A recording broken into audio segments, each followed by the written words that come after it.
Être guidé pour mieux guider. Cet enseignement est vraiment doctrinal. Pourquoi? Parce que ça montre comment tu dois mettre en pratique ce qui est la parole de Dieu.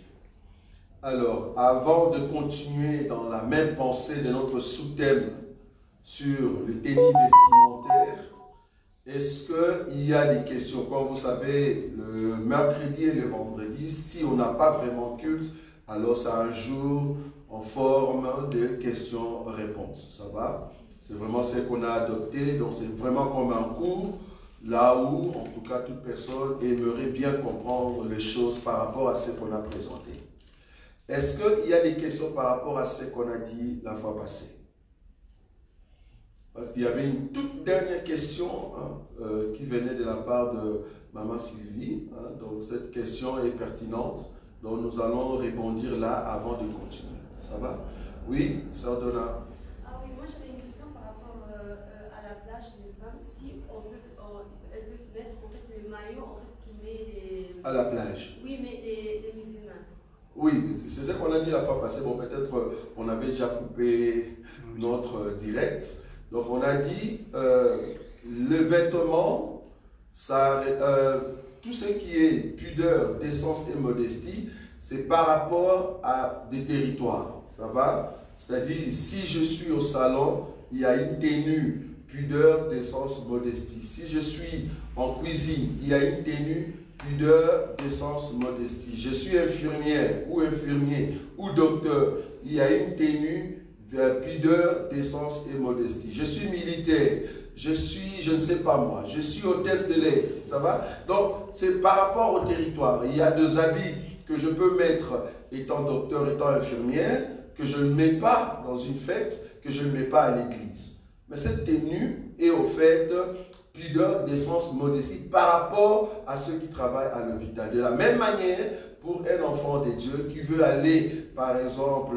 à la plage, la tenue, pudeur, décence, modestie est exigée. Donc ça dépend par rapport à ce que tu dois mettre. Tu veux aller à une piscine, parce qu'on a dit la fois passée que même à en Israël, il y avait des piscines, des gens y allaient. Quelle est la tenue qu'il faut mettre? Pudeur, décence et modestie. C'est-à-dire, chaque milieu, il faut voir qu'est-ce que je mets qui respecte les trois critères. Pudeur, décence et modestie. Donc, partout.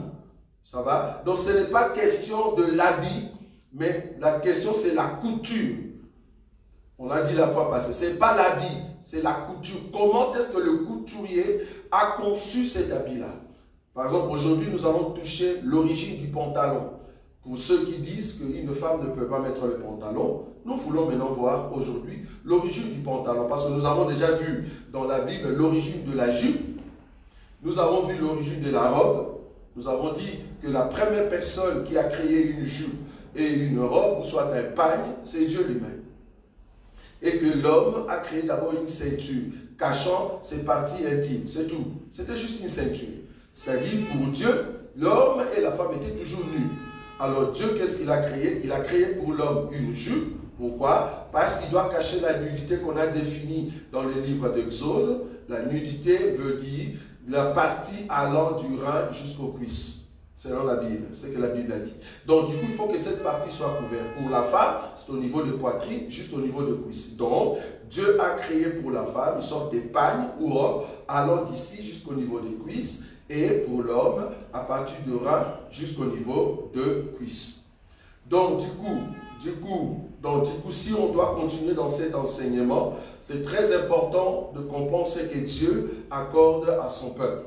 Donc ici, la question que vous avez posée la fois passée, c'est une question pertinente, comme je dis, mais il faut voir par rapport au territoire. Ça va? Voilà. Et donc, par rapport aux trois critères, Oui. donc nous, on a ces trois critères et c'est nous-mêmes qu'on doit, quand on regarde en fait l'habit, le vêtement. L'habit, on doit dire qu'on voilà, doit respecter ces trois critères. Oui. Donc moi, par exemple, je fais l'exemple, je porte quelque chose et moi je dis que ça respecte les trois critères. Mais maintenant, une personne peut dire que non, il ne respecte pas les trois critères. D'abord, il faut définir d'abord les trois critères, comme on a dit. La définition veut dire c'est l'un de l'autre. On a dit ça la fois passée. Peut-être là, peut-être vous n'avez pas bien suivi. Nous avons dit, le problème, ce n'est pas moi. Le problème, ce n'est pas moi. Le problème, c'est l'œil de l'autre. Qu'est-ce que l'autre va me dire? C'est ça qui dérange. Parce que j'ai eu une occasion de chute. Tu vas voir qu'en soi, tout est permis. En soi, tout est permis. Je peux mettre une culotte, je peux mettre un maillot ici, pour moi-même, je peux le mettre, je peux venir jusqu'ici à m'attendre. Mais le problème est que je ne peux pas le mettre parce que l'œil de l'autre m'interdit de le faire. C'est pour ça qu'il y a l'État qui va me dire non, non, non, tu ne peux pas te promener comme ça. Il y a la police qui va me dire non, non, monsieur, tu ne peux pas sortir comme ça. Donc, je ne peux pas. Tu vois, c'est là-bas. Donc, je peux être devant le miroir, je dois regarder si l'œil de l'autre me dit c'est bon. Toi-même, tu sais quand même dire que ça c'est pudeur, ça c'est pas pudeur. Ou soit si tu le mets, tu pensais être dans la pudeur et que tu sortais, les autres te disent ah non, non, non, cet habit que tu as mis, ça ne va pas. Prochainement, je ne le mettrai pas. Ça va? Et par rapport en fait à la femme niveau cuisse. Oui. Jusqu'au cuisse et jusqu'au genou, c'est deux choses complètement différentes. C'est ce qu'on a dit la fois passée. Quand on dit cuisse, parce que là, on ne va pas quand même donner le cours de l'anatomie, quand même. Voilà, quand on dit cuisse, cuisse prend fin juste en dessous du genou. Ça va? Donc, le mollet, ou soit la partie qu'on appelle jambe, commence à partir du coup de genou jusqu'en bas. Ça va? Donc, du coup, la jupe doit être au-delà du genou. Ça, c'est maintenant la nature. Pourquoi? Parce qu'avec les habits qu'on fait aujourd'hui, parce que quand Paul parlait, il ne parlait pas de nos robes qu'on a ici, jusqu'ici au niveau des genoux. Non. Au temps de Paul, les robes n'étaient pas au niveau des genoux. Au temps de Paul, les robes étaient vraiment en bas. Parce que quand on dit robe, c'est-à-dire ça descendait vraiment en bas. Maintenant, aujourd'hui, nous avons des robes quand même qui montent un peu jusqu'au niveau des genoux. Nous avons dit, pour ne pas montrer ses cuisses, même quand tu es assis ou assise, pour ne pas montrer ses cuisses, alors essaye de mettre une robe qui va au-delà du genou. De sorte que quand tu es assis, que la robe ne soit pas comme moi je suis là. Tu vois? Pourquoi? Parce qu'une fille qui s'assoit comme ça et qui n'a rien mis comme pantalon ou un truc en dessous, ben on voit tes cuisses. Du coup, tu es nu. Tu vois là où on est. Donc, il faut que la robe soit vraiment au-delà, de sorte que quand tu es assise, qu'on ne voie pas tes cuisses. Le problème, il ne faut pas montrer tes cuisses. Pourquoi? Parce que ça fait partie de la nudité. Ça va? Oui, il y avait une question, Tabitha? Non? Moi, il n'y a pas une question. Oui. Le mercredi, vous avez parlé par rapport à la ceinture qu'Adam avait cousue avec les feuilles de figuier, tout ça. Oui. En fait, j'aimerais avoir une précision. Dans la révélation, en fait, quand Adam a mis la ceinture de figuier, il était toujours nu. Oui. Il a fallu que Dieu puisse tuer un animal, en fait, que vous avez parlé sur le livre de Proverbe. Voilà. Donc, en quelque sorte, je dirais que le figuier qui représente aussi la loi, oui, et que le pot de l'animal qui représente la grâce. Oui. Parce qu'il y a une écriture que Christ a dit qu'Abraham ne vous a pas dit la vérité. Mais moi, je vous l'ai dit, mais vous voulez me faire du mal. Donc, on peut aller aussi dans ce sens-là. Oui, parce que déjà, le figuier, comme tu l'as dit, hein, c'est la loi. Le figuier, en fait, on a dit de feuilles de figuier. Donc, du coup, c'était quelque chose qui n'était pas durable. Or, Dieu voulait faire quelque chose de durable. Or, la peau, ça dure longtemps par rapport aux feuilles de figuier. Donc, la pensée de l'homme, c'est pour cela que je suis parti même plus loin pour montrer la pensée de Nimrod, qui a, au fait, dit au peuple de faire des briques. Or, des briques, c'est quoi? C'est prendre la terre, mélanger avec de l'eau, et tu le cuis, et ça devient quoi? De briques. Or, ce n'est pas durable. Pour Dieu, c'était des rocs. Il faut prendre des rocs, vous taillez et vous formez une maison. Ça, c'est une maison qui dure. Donc, pour Dieu, c'était le roc, mais l'homme a créé des briques. Or, les briques, il a mis avec des bitumes, comme on avait dit la fois passée. Donc, ça, c'est la pensée humaine. Donc, la pensée de l'homme est toujours limitée dans les temps. Et Dieu voulait une pensée éternelle. Or, l'homme, en mettant cet habit-là, vouloir ou pas, l'homme était toujours nu. Et on a bien dit que c'était une ceinture.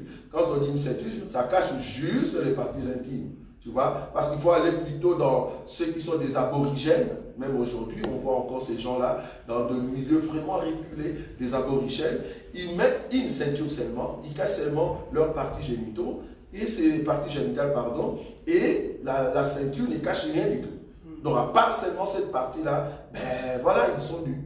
Pour Dieu, il a dit non, non, non, il faut que l'homme cache la partie à partir de rein jusqu'au cou. C'est ça qui change. Donc, du coup, dans la révélation, comme tu le dis, quelque chose qui est passager, mais devant Dieu, ça ne dure pas. C'est dans ce sens-là. Donc, du coup, quand on parle d'Abraham, comme tu as dit, ben voilà, c'est juste. Et au niveau de la ceinture aussi, parce que quand on parle de la ceinture, on parle de la vérité. Oui, ça dépend. Ça dépend de quelle ceinture. Parce qu'il y a une vérité qui ne dure pas, il y a une vérité qui dure. Tu vas voir que même dans l'habit d'Aaron, il y a aussi la ceinture, parce que nous allons voir. Il y a aussi la ceinture. Mais cette ceinture-là, ça sépare l'habit en deux parties. Même il y a une écriture qui dit que Jésus, dans la vision, on l'a vu comme étant un homme qui ayant une ceinture. En bas, c'était lumineux et au-dessus, c'était lumineux. Donc la ceinture trace au fait les deux parties. Mais remarquez la ceinture d'Adam. Non, la ceinture d'Adam, c'était pour cacher seulement les parties génitales. Okay. Donc c'est différent. Donc la ceinture qui est une vérité, c'est ça qui sépare du mal. Il faut que ça soit un séparateur. Or, par rapport à Adam, ça ne sépare pas, ça couvre. Tu vois la différence? Voilà, donc la ceinture que Dieu, qui dit que la ceinture c'est une vérité, parce que ça sépare, ça nous sépare du mal. Il faut que ça soit un séparateur. C'est ça qui fait la différence. D'accord. Ça va? Oui. Oui, par rapport aux trois critères, c'est aussi par rapport aux couleurs en fait, des vêtements. Couleurs? Oui, par exemple, il y a quelqu'un qui peut s'habiller, mais avec de la tête aux pieds, tout rouge, c'est quand même un peu extravagant. Mais pour lui, c'est pas extravagant, mais pour moi, c'est extravagant. Ça aussi, c'est comme un critère qu'on peut utiliser. Non, je crois que nous allons parler sur l'extravagance quand je vais toucher maintenant sur la modestie. Parce que la modestie veut dire qu'il ne faut pas être extravagant. L'extravagance ne va pas par rapport aux couleurs. Non, rien à voir. Donc, tu peux avoir.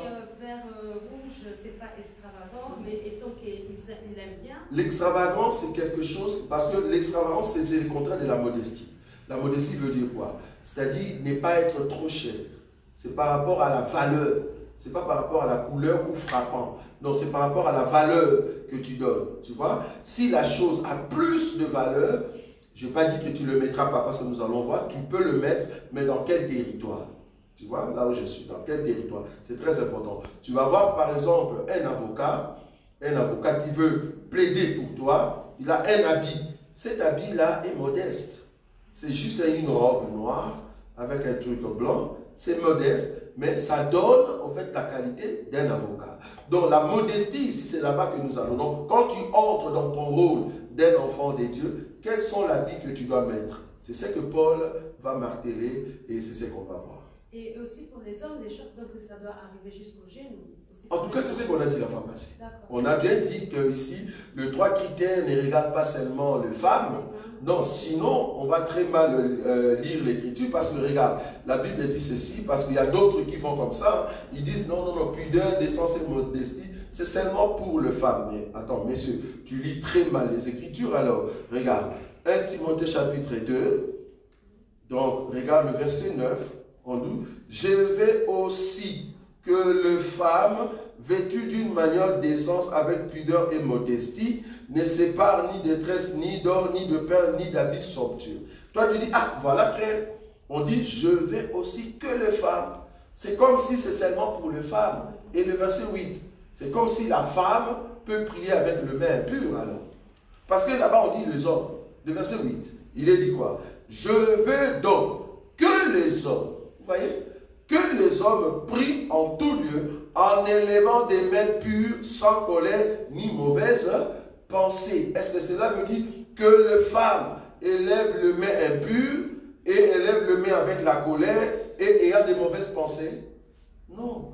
Tu vois, là, tu lis trop mal, en fait, l'écriture. Cela ne veut pas dire que les hommes vont faire ça et que les femmes non. Donc, il faut bien répartir les choses. Donc, même en ce qui concerne la pudeur, l'homme aussi.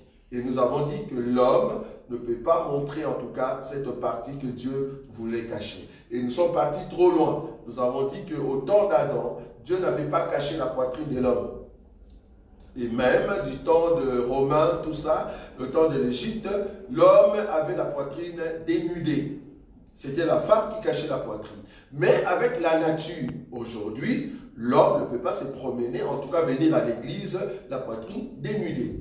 Donc la nature aussi nous enseigne de ne pas laisser sa poitrine, toi qui es un homme, de ne pas laisser sa poitrine dénudée. Donc il faut toujours voir l'écriture et la nature, c'est très important. Ça va? Encore une question? Ok, nous allons continuer aujourd'hui. Donc, je vais prendre maintenant l'écriture. Je suis dans 1 Timothée, je rentre là-bas. 1 Timothée chapitre 2, je prends maintenant le verset 9. 1 Timothée, chapitre 2, je prends le verset 9. Je lis rapidement. Je vais aussi que les femmes, vêtues d'une manière décente, avec pudeur et modestie, ne séparent ni de tresses, ni d'or, ni de perles, ni d'habits somptueux. La fois passée, je dis que Paul n'interdit pas ici à l'homme et à la femme de ne pas mettre ses habits partout. Cela veut dire, c'est-à-dire à n'importe où, si tu mets un habit qui n'est pas décent, si tu mets un habit qui n'est pas pudeur, si tu mets un habit qui n'est pas modeste, tu pêches. Sinon, devant ma femme, je ne peux pas mettre un habit sans pudeur, alors que ma femme, je n'ai pas besoin de cacher ma nudité. Je ne sais pas si vous voyez le contexte. Donc, devant ma femme, je peux être sans pudeur. Je peux, au fait, me mettre dans une autre tenue. Ça ne dérange pas. Ici, Paul parlait à Timothée dans l'église de Éphèse. C'est-à-dire, nous qui sommes chrétiens, quand je viens à l'église, l'habit que j'ai mis par rapport à l'œil de l'autre, je souligne encore, par rapport à l'œil de l'autre, je dois être pudeur. Or, ma femme, ce n'est pas l'œil de l'autre. Ma femme, c'est mon œil. Je ne sais pas si vous voyez, c'est moi-même. Donc, devant ma femme, je peux rester nu, je peux rester en caleçon, il n'y a pas de souci. Là, on n'a pas besoin d'être pudeur, non. Devant ma femme, c'est ma femme. Ça change. Mais devant l'œil de l'autre, de ceux qui sont dehors, parce que là, on parle de la chambre, mais si je sors de la chambre, je viens au salon, c'est-à-dire en dehors, là, ça change. Ça change, pourquoi? Parce que là, c'est l'œil de l'autre qui va au fait me juger et qui sera au fait, va tomber, va pécher, donc je serai au fait une pierre d'achoppement. Vous voyez ça? Or, je ne peux pas faire tomber une personne que le Seigneur a acquis par le biais du sang. Ça va à la croix. Ça, c'est un élément que je voulais souligner encore aujourd'hui. Par contre, je prends une autre écriture. Je suis dans le livre de 1 Pierre. 1 Pierre, chapitre 3. Remarquez. Au fait, ici, Pierre répète la même chose, mais nous voulons toucher un élément encore nouveau aujourd'hui. 1 Pierre, chapitre 3, à partir du verset 3.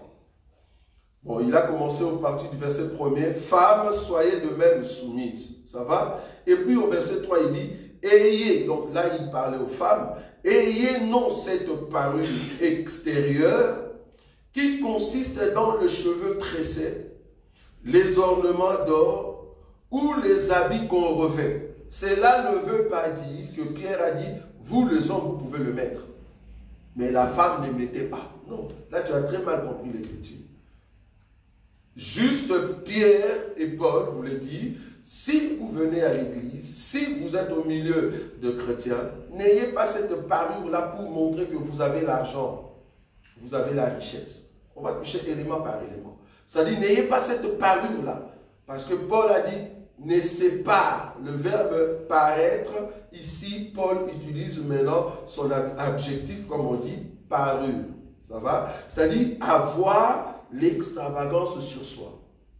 Et nous allons donner la définition de parure dans la Bible, pas seulement le, comment on dit, le dictionnaire Larousse, mais dans la Bible. C'est là-bas que nous allons comprendre. Ça, c'est un élément très important. Donc ici, Pierre soutient Paul par rapport à ce qu'il avait dit à Timothée. Mais pourquoi est-ce que Paul a dit ça à Timothée?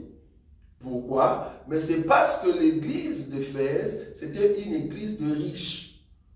L'Éphèse, à l'époque, se trouvait dans une condition où les hommes et les femmes faisaient des commerces. C'était comme London aujourd'hui, c'était comme New York, ça va? C'était là où il y a l'argent, c'était comme Champs-Élysées. Donc une église à Champs-Élysées. C'est-à-dire les gens qui vont venir, voilà, donc tu mets une église par exemple ici à Bruxelles, à Louise. Tu vois? Vous prenez une place à Louise. Ben voilà, donc des gens considérés qui viennent dans cette église-là. Maintenant, Paul dit que tout le monde soit comme tout le monde. Qu'il n'y ait pas, au fait, distinction. Pourquoi je dis cela? Remarquez, Jacques va soutenir aussi leur pensée. Je suis dans le livre de Jacques. Jacques chapitre 2, que je vais lire rapidement. Jacques chapitre 2, écoutez ce que Jacques dit ici, à partir du premier verset. Jacques chapitre 2, à partir du premier verset, pour comprendre que dans les églises, il y avait aussi des riches qui venaient.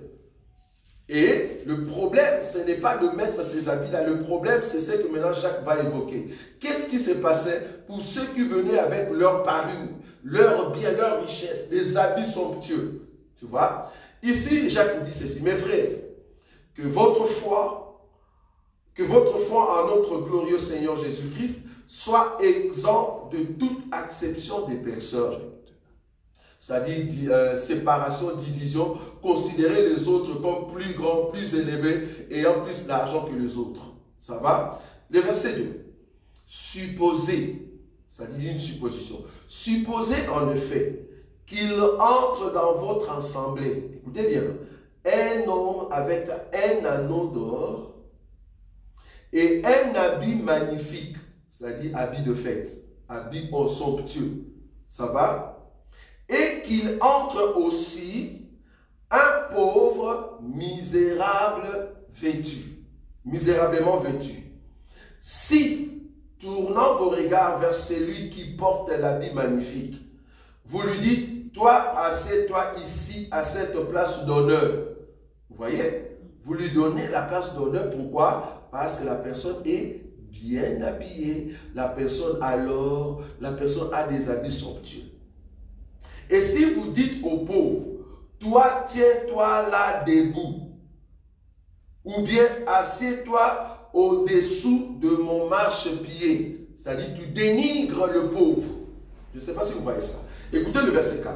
Ne faites-vous pas vous-même une distinction et ne jugez-vous pas sous l'inspiration des pensées mauvaises. Donc, dans des églises, il y avait des gens qui avaient l'argent, frère. Mais le problème est que quand ces gens-là venaient, il se pourrait qu'il y ait au fait favoritisme. Voilà, parce que dans d'autres versions, on parle de favoritisme. Vous allez faire faveur à ceux qui sont bien habillés parce qu'ils ont l'argent. Tu te dis, ah, ce sont des riches. Paul n'a pas interdit aux hommes d'avoir des habits somptueux. Non. Paul n'a pas interdit aux gens d'avoir de l'or. Non. Il a dit, quand tu viens à l'église dans une assemblée, au lieu de montrer ta richesse, viens modeste. Viens simple. Ne viens pas pour montrer ta richesse. Bien que tu es riche. Tu peux être riche, mais à l'église, viens modeste. Montre-nous des bonnes choses au lieu de nous montrer ta richesse. Vous voyez cela? Montre-nous de bonnes choses. Pourquoi je dis cela? Parce que je veux maintenant remonter sur l'or. Pour ceux qui disent que la femme ne peut pas mettre de l'or, l'homme non plus ne peut pas le mettre. Ou l'homme non plus ne peut pas l'avoir. Mais nous voulons maintenant expliquer, est-ce que porter un bijou est un péché? C'est ce que nous allons voir. Paul n'interdisait pas aux gens d'être riches. Non. Il disait à ceux qui sont riches, quand vous venez dans l'ensemble, sois modeste. Pourquoi je dis cela? Écoutez. 1 Timothée. 1 Timothée chapitre 6. 1 Timothée chapitre 6. Je prends l'écriture à partir de combien? À partir de 17. Je lis rapidement la parole de Dieu. Écoutez. Recommande aux riches du présent siècle de ne pas être orgueilleux. Je me retiens dire, c'est 1 Timothée chapitre 6. Or, Paul a parlé de somptueux dans le chapitre 2. Or, les manuscrits en question, c'est une lettre. Vous voyez ça? C'est-à-dire la lettre a commencé là-bas au début et cette lettre continue dans la même pensée. Pour qui? Pour Timothée qui est pasteur à l'église d'Éphèse. Là, je remets la lettre dans son contexte. Vous voyez ça? Donc, il parle à un pasteur qui est dans une église de riches.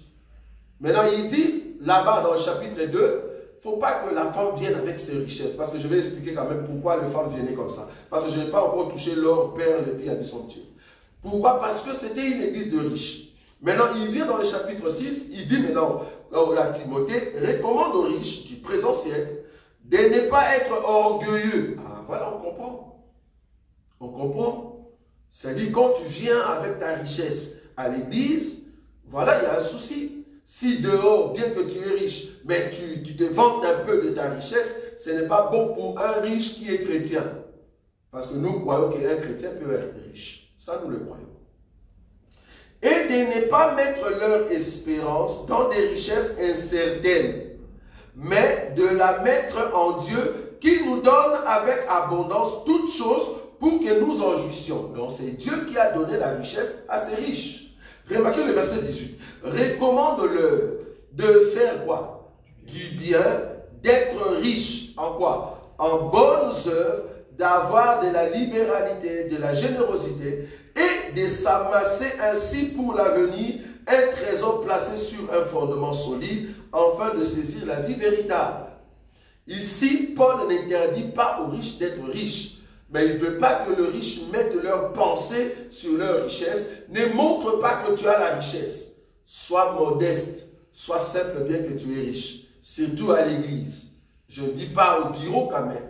Au bureau, là où il y a ta valeur. Je ne dis pas sur ton trône parce que tu es un roi. Je ne dis pas parce que tu es président et qu'il faut être modeste. Non, tu es président. Quand tu dois mettre ta tenue de la présidence, voilà, tu dois montrer aux gens que tu es président. Par ta tenue. Bien que la tenue coûte cher, mais quand tu viens au milieu de nous, sois modeste, toi qui es un frère, mais président. Un frère, mais riche. Mais remarquez, on dit, il faut qu'il puisse avoir de bonnes œuvres.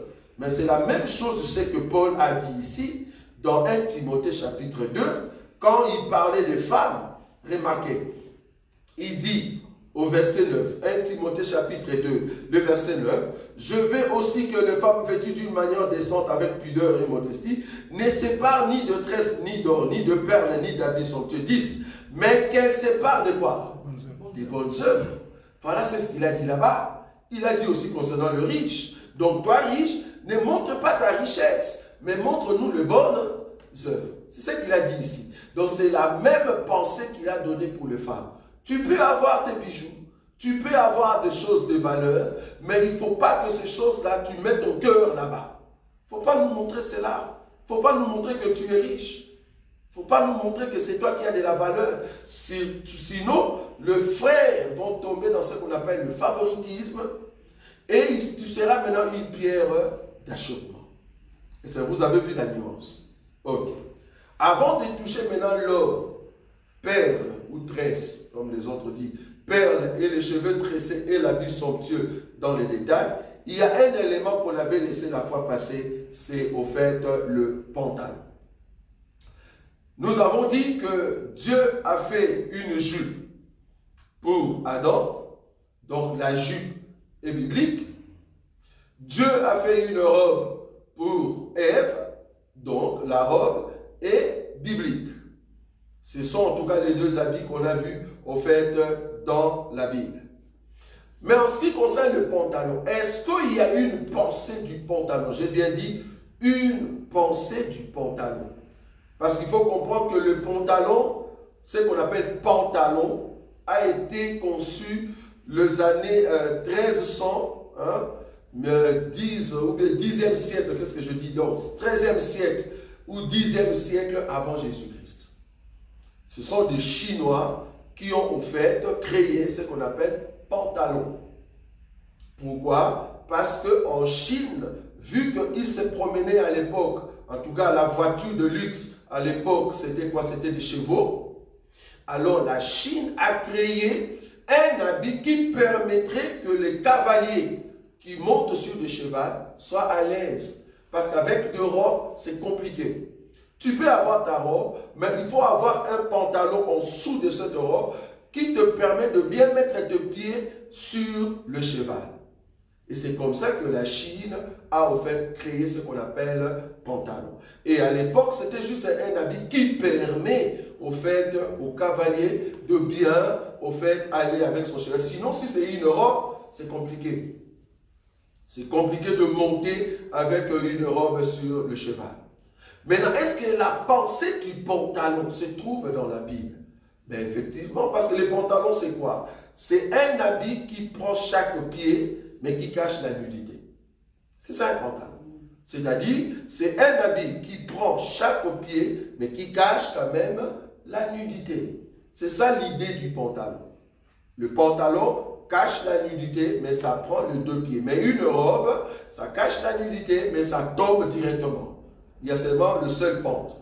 Mais là, pantalon, c'est en 2 pentes. C'est-à-dire, il y a pente gauche et pente, au fait, droit.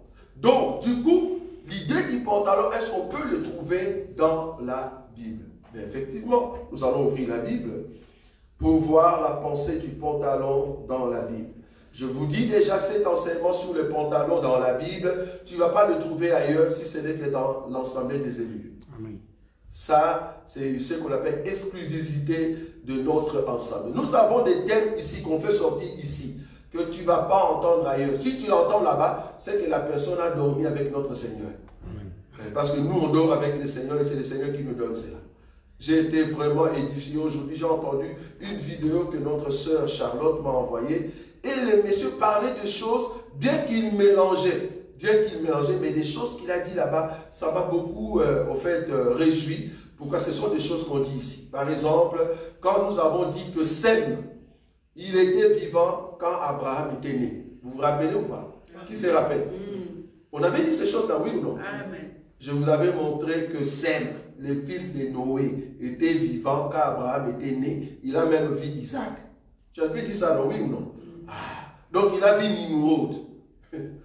Tout ça, on avait dit ça, je crois, de l'autre côté. Vous vous rappelez, non? On a même donné des calendriers pour voir les dates. Et le monsieur a dit que lui, il a étudié ça à l'école.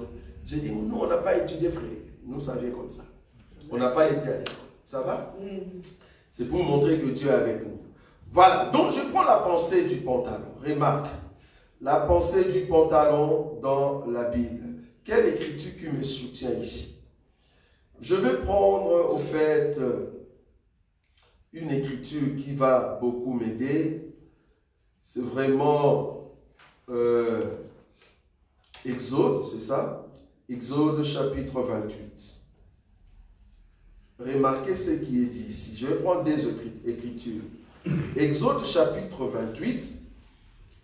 Je prends le verset 42. Le verset 42, on avait lu ça la fois passée, mais nous allons voir ce que Dieu va rajouter comme sagesse aujourd'hui. Le verset 42. Fais-leur, c'est-à-dire Aaron et ses fils, parce qu'ils seront dans les sacerdoces, fais-leur de caleçons de lin pour couvrir leur nudité. Ils iront depuis le rein jusqu'au où? Jusqu'aux cuisses. On avait lu ça la fois passée, ça va? Mais pourquoi Dieu avait dit ça? Dieu avait dit ça, pourquoi? Parce que Exode chapitre 20, remarquez Exode chapitre 20, je prends le verset 26. Remarquez ce que Dieu a dit dans le verset 26. Exode chapitre 20, le verset 26. Tu ne monteras point à mon autel par des degrés. Quand on dit degrés, ça dit des escaliers. Tu vois? C'est-à-dire, le peuple sont en bas et toi, tu montes des escaliers pour aller travailler. Donc, il dit, tu ne monteras point à mon autel par des degrés. Pourquoi?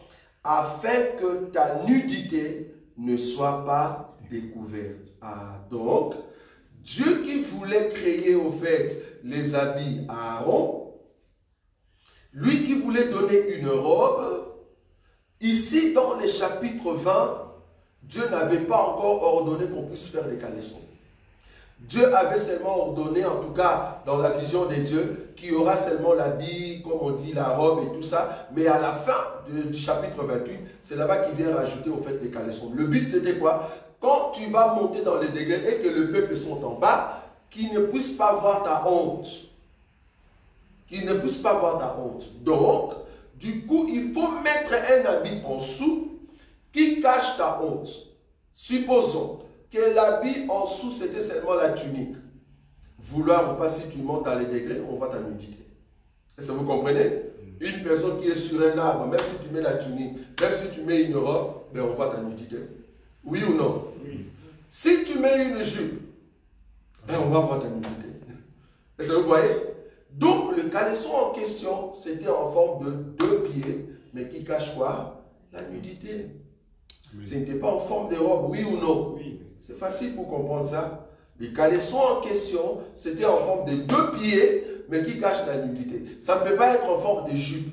Ça ne peut pas être en forme de robe. Ça ne peut pas être en forme de tunique. Ce n'est pas possible. Il faut que ça soit en forme de 2 pieds, mais qui cachent la nudité. Or, les caleçons en question, ça va de rein jusqu'au genou. Donc, si, dans notre temps ici, si je me mets en culotte qui va de rein jusque là, c'est un peu en forme de pantalon, parce que le pantalon, ils ont juste prolongé. Vous voyez ça? Ils ont juste prolongé jusqu'en bas, c'est ça pantalon. Mais le caleçon en question qu'on a cousu pour Aaron, c'est en forme de culotte. Vous voyez ça maintenant? C'est en forme de culotte, mais une culotte qui va d'où? Du rein jusqu'au niveau de genou. C'est une culotte. Or, la culotte, c'est au fait en 2 pieds, ça va, mais qui couvre quand même, quoi? La nudité. Donc, c'était une culotte qu'on avait cousue pour Aaron. Déjà, la pensée d'avoir les 2 pieds qui entrent dans un habit, mais qui cachent la nudité, c'est ça la continuité du pantalon. Je ne sais pas si les pantalons, c'est le mélange de 2 mots, pan et talon. Je ne sais pas. Parce que c'est moi qui ai pensé comme ça. Mais je sais que le frère Emmanuel va nous aider parce qu'il aime beaucoup faire des recherches. Pantalon. Parce que le pan, c'est en dessous. Et talon, c'est-à-dire, il faut que les pans arrivent jusqu'au talon. Ça, c'est moi qui pense comme ça. Je n'ai pas dit que ça existe. C'est moi qui ai pensé comme ça. Ça va? Pan, talon. C'est-à-dire, le pan qui est au niveau des talons. Donc, on a juste prolongé la culotte. Vous voyez ça? Mais je ne sais pas si ça existe. Donc, l'idée de pantalon est venue par Dieu. C'est Dieu qui a créé cela. Alors, si Dieu a dit à Aaron de cacher sa nudité avec une culotte, et vous pensez que Dieu voulait que la femme ne puisse pas cacher aussi sa nudité avec une culotte? Si. Si. Parce qu'avec les temps, ils ont compris, ah, cet élément cache la nudité. Et c'est comme ça qu'il y a une continuité. Et les femmes ne pouvaient pas quand même avoir eu cette idée qui était meilleure de cacher leur nudité. Ça va? Donc, la pensée ici, vu que Aaron est très travailleur étant une femme, donc on cache la nudité d'une femme aussi. C'est comme ça que je peux aller dans la révélation. Aaron étant une femme, on cache sa nudité.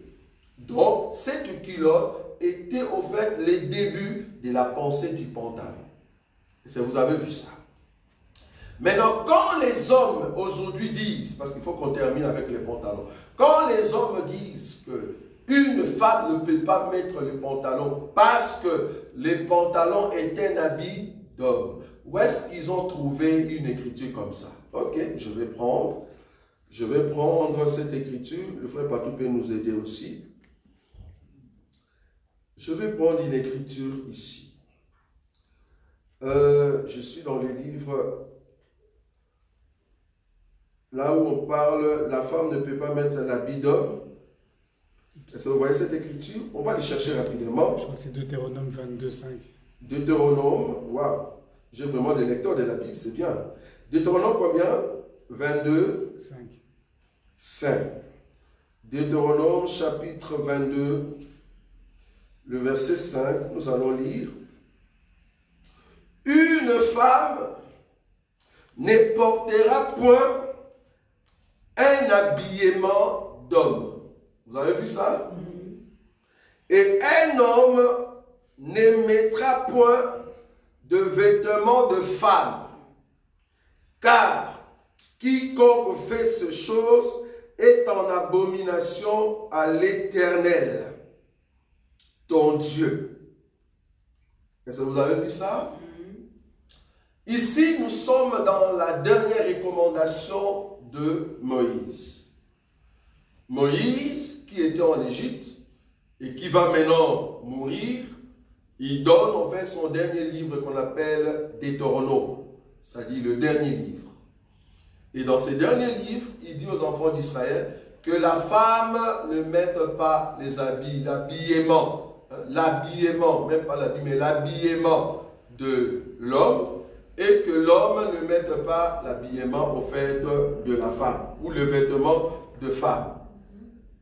Ici, ça n'a rien à voir avec une chemise de ton mari que tu mets dans ta chambre parce que tu voulais déplacer d'une pièce à une autre. Ça n'a rien à voir. Ça n'a rien à voir. C'est-à-dire, je prends la chemise de mon mari parce que je veux déplacer. Je veux aller, par exemple, sous la douche et que nous sommes qu'à deux. Ça ne dérange pas. Je vais aller sous la douche, je prends le pagne de ma femme, je me couvre et j'entre dans la douche. C'est pas ça, c'est que Moïse dit ici, s'il vous plaît. C'est pas ça. C'est que Moïse évoque que l'homme ne peut pas mettre les habits de femme et que la femme ne peut pas mettre les habits des hommes. Il voulait parler de ce qu'on vit aujourd'hui, les transgenres. C'est-à-dire les homosexuels qu'on appelle des transgenres. Un homme qui met les habits de femme pour paraître comme une femme. C'est ça. C'est ce que Moïse condamne. C'est par rapport à ça. Une femme qui est femme, mais qui fait des coiffures comme d'homme, et puis met des baskets comme un homme, et puis il marche comme un homme. Une femme. Lesbienne. Vous voyez ça? C'est ce que, parce que ça doit être une loi.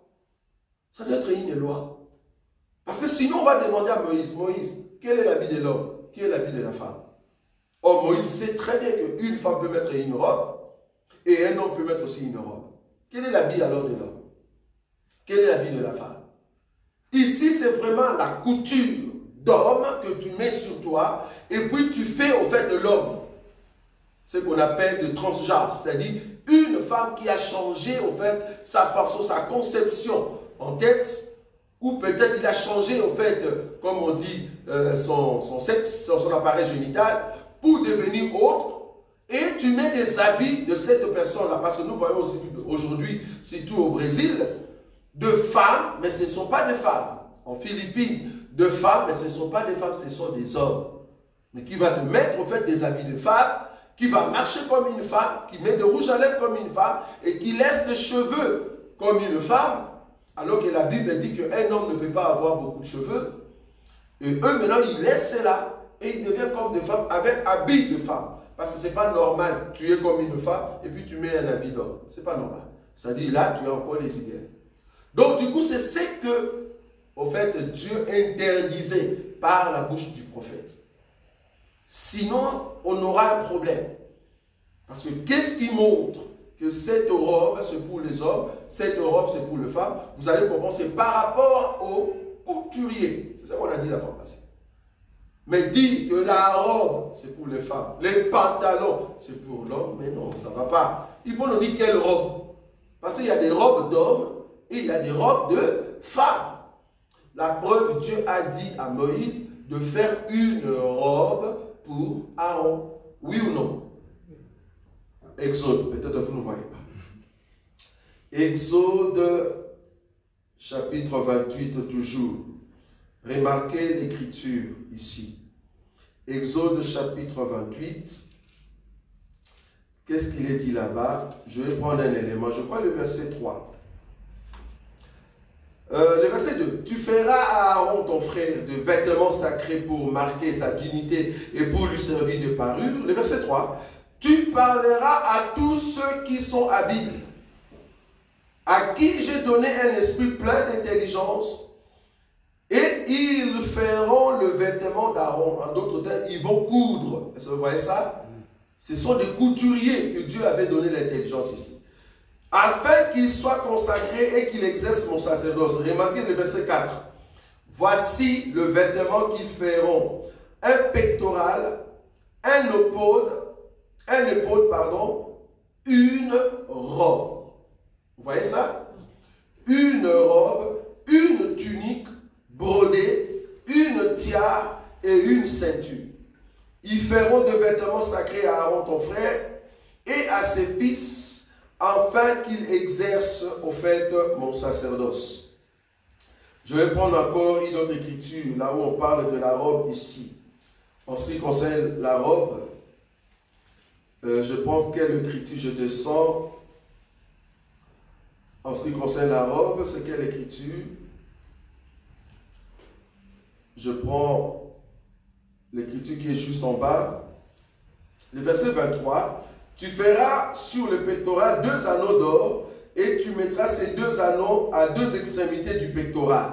Ça va? Alors, il y a encore un verset qui peut m'aider ici, là où on parle de la robe. Bon. 29, je crois. 29, c'est ça?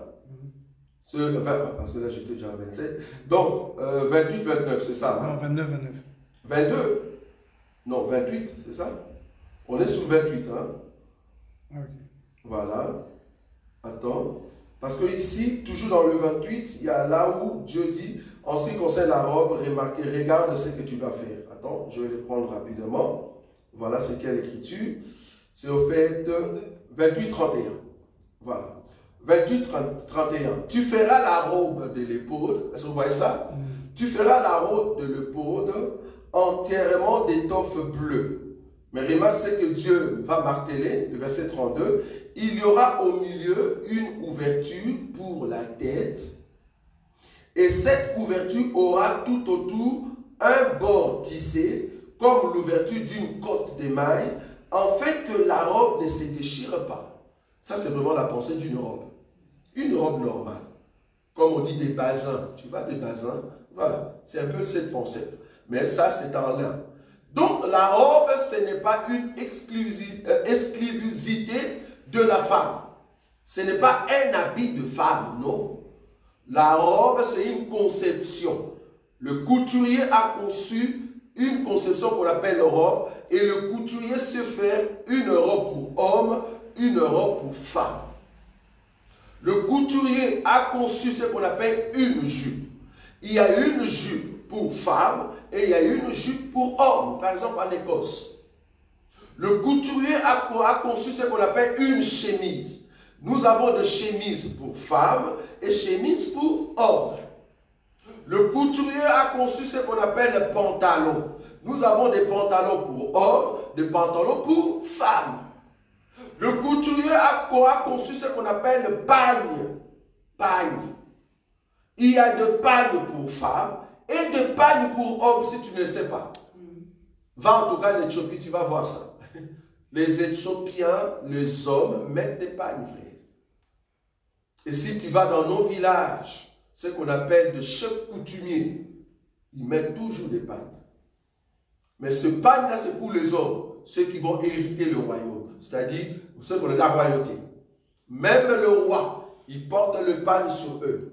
Vous voyez ça? Ils sortent des pagnes. Donc, il ne faut pas dire que, ah, il a porté le pagne, donc il devient un efféminé. Non.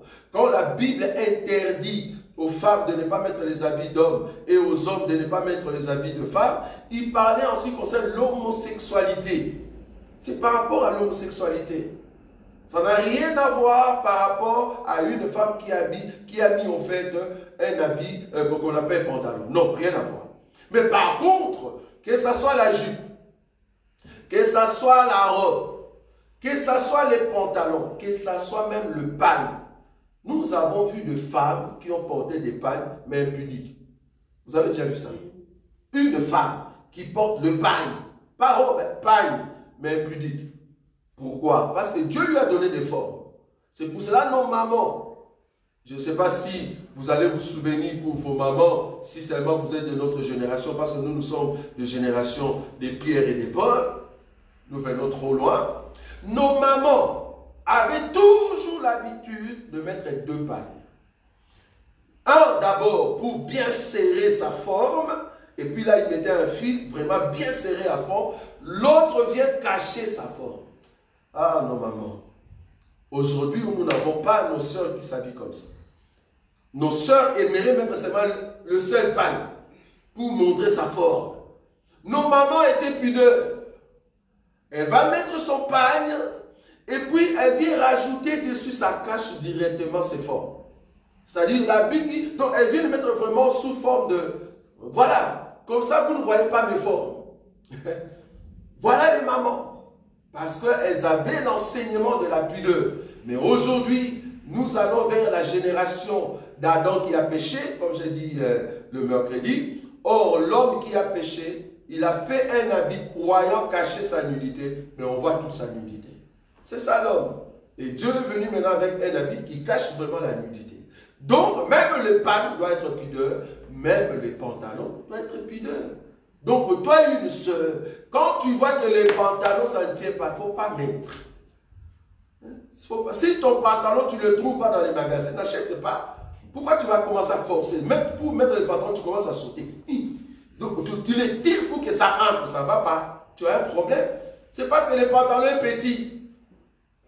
Et je me redis qu'il y a aussi des hommes qui mettent aussi des pantalons de la même manière. Tu veux acheter le slim fit.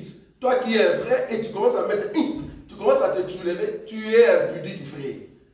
Donc c'est la même manière du côté de la femme, même du côté du frère. Un pantalon qui te sert trop, mais n'achète pas. Tu mets du 56, tu veux acheter 52. Parce qu'on a dit quoi? Les pantalons aujourd'hui, ça doit serrer. Mais ça, c'est dans le monde. Toi, tu es un chrétien, tu n'as pas besoin d'un pantalon qui serre. Si ça sert, alors adopte notre système.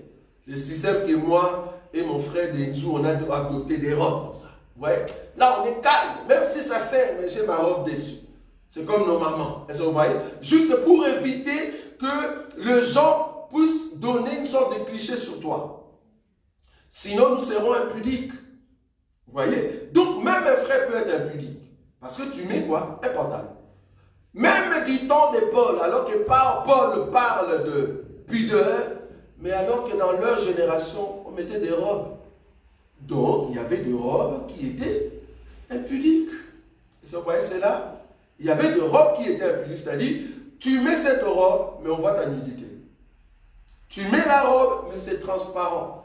Parce qu'il y a d'autres habits aujourd'hui, tu le mets, vouloir ou pas, tu ne peux pas te mettre à côté d'une lumière. Pourquoi? Parce qu'on voit tout ton corps. C'est pour cela même à l'époque de nos mamans, je rentre toujours là-bas. Leurs habits avaient toujours, si elle n'a pas ça, si elle n'a pas ça à la maison, mais la jupe qu'elle va acheter, il y aura toujours ce qu'on appelle jupon. Je ne sais pas si vous connaissez cela. En tout cas, nos soeurs d'aujourd'hui ne connaissent pas cela. Jupon. C'est quoi jupon? C'est un habit qu'on met sous pour ne pas que ton habit soit transparent. Donc tu dois cacher encore quelque chose à l'intérieur. Ça, c'était le respect de nos parents. Imagine qu'une maman qui a 10 enfants, 8 enfants, avec des garçons, et qui s'habille impudique. Aujourd'hui, il y a des mamans, mais elles s'en foutent. Des mamans qui ont des enfants de 30 ans, des garçons de 30 ans, qui viennent dans sa maison, mais maman est en collant. Une maman qui est en collant. Qu'est-ce que tu veux, maman? Et en plus, tu n'as pas 20 ans, tu as 60 ans, maman.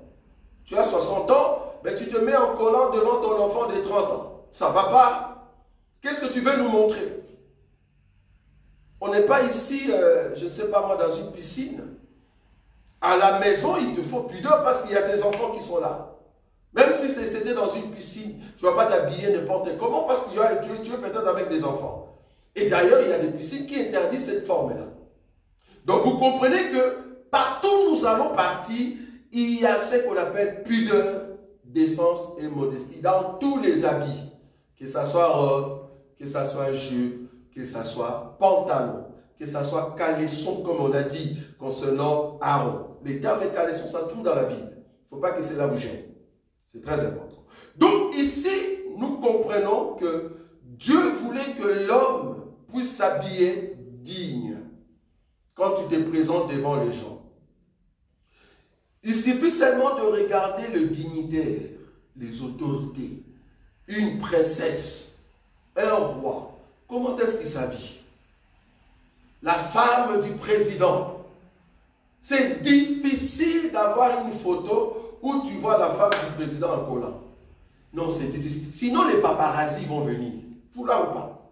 Ils vont prendre des photos. Pourquoi? C'est parce qu'elle s'est dit, je suis une dignitaire. Je respecte une classe. Je suis dans l'ordre présidentiel. Je ne peux pas montrer mon corps. Or, nous sommes dans l'ordre des chrétiens, l'ordre de Christ. Le prince, de princesse. Nous montrons comment notre royaume se comporte. Donc, tu dois t'habiller comme une une princesse, un prince. Pourquoi? Parce que nous avons une éducation céleste, royale. Vous voyez cela? Donc, je ne peux pas m'habiller n'importe comment. C'est très important. Alors, un autre élément par rapport à notre écriture de 1 Timothée, chapitre 2, que nous allons toucher, nous allons vous laisser le temps de poser des questions. Un autre élément, c'est par rapport au couturier. Couturier, c'est celui qui donne la forme à un habit. Parce que je dois marteler ces choses pour bien comprendre l'enseignement sur les tenues vestimentaires. Le couturier, c'est lui qui donne la forme à un habit. Or, je vous ai dit le mercredi, le premier couturier, ce n'était pas Dieu. Le premier couturier, c'était l'homme. C'est l'homme qui a commencé d'abord à coudre. Qu'est-ce qu'il a cousu? L'homme a cousu au fait quoi? L'habit qu'on appelle feuille de figue, mais en forme de ceinture. Nous allons lire cela. Je suis dans le livre de Genèse, qu'on a lu la fois passée. Genèse, je crois, chapitre 3. C'est là-bas qu'on avait vu cette écriture où Adam a cousu au fait de feuilles de figue. Je prends l'écriture. C'est quelle écriture? C'est 7, c'est ça? Oui, je prends le verset 7. Il est dit, les yeux de l'un et de l'autre s'ouvrirent. Ils connurent qu'ils étaient nus. Ah, donc on comprend qu'un habit vient pour couvrir la nudité. Est-ce qu'on est d'accord? Hein? Donc la question c'est de couvrir la nudité. Un enfant de Dieu, tout habit que tu dois mettre doit couvrir la nudité. Que ce soit la robe, que ce soit le pantalon, que ce soit les pantalons. Tu dois couvrir quoi? La nudité. Un collant ne couvre pas la nudité. Un collant dessine la nudité. C'est différent. Je répète, un collant ne couvre pas la nudité, mais un collant dessine la nudité. Vouloir ou pas. Donc un enfant de Dieu, tu ne peux pas mettre un collant et te déambuler dans Clémenceau. Ça ne va pas. Ça ne va pas. Imagine un frère, parce qu'un collant, il y a aussi le collant pour le sœur, il y a aussi le collant pour le frère, oui ou non?